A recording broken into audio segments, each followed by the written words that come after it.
My mother-in-law suspected I was cheating on her son, so she secretly swapped the bedside care solution with super glue, then casually told me she was going out for errands, trying to give me a chance to secretly meet my so-called lover. But little did she know, I had seen through her every move, and her plan would end up ruining her precious son, because the one truly cheating was her son, and I was deliberately using her hand to make him pay a heavy price, because I was someone who had been reborn. In my past life, I accidentally caught my singer husband cheating with my best friend. I tried to expose them in anger, but was knocked out and framed. They took compromising photos, and accused me of having an affair. I kept begging my mother-in-law to believe me, but she always sided with her son, convinced I was the one who betrayed him. She even kicked me out of the house without mercy. The media hounded me, the cyberbullying pushed me into depression, and I died with endless hatred and humiliation. But when I opened my eyes again, I was back to 3 days before I caught them cheating. This time, I would never make the same mistake.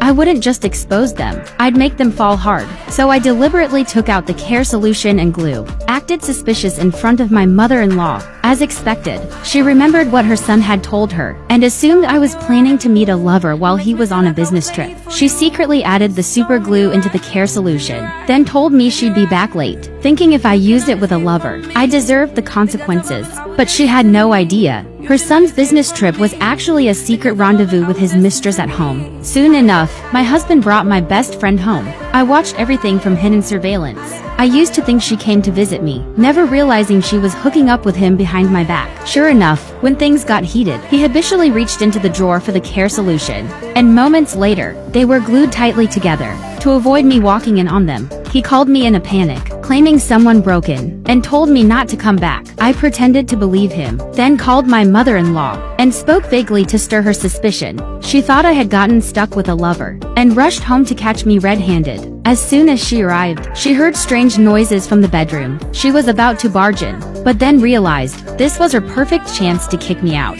So she called the media, claiming she was the mother of a famous singer, and had explosive gossip to share. She spent half an hour on the phone. Soon reporters and neighbors flooded in. In front of the cameras, she cried dramatically, saying how well she and her son treated me, but I still brought a lover home. The crowd was furious, vowing to get justice for her. Inside the room, the two finally noticed the commotion. They spotted a bottle of alcohol, and thought it might help, but it only made the pain worse. They screamed in agony. The media heard the male and female voices, and were convinced it was me with another man. The mother-in-law couldn't wait to expose me. She moved to open the door. The two inside panicked, and locked it. My best friend had a sudden idea. If the mother-in-law thought the man was me, then all he had to do was call her mom, and people would assume it was a misunderstanding. The man stupidly called out mom. The media was confused, thinking she was playing tricks, but she insisted her son was on a business trip, and was certain I had a lover pretending to be her son. Growing angrier by the second, she decided to break down the door, and storm in with the media.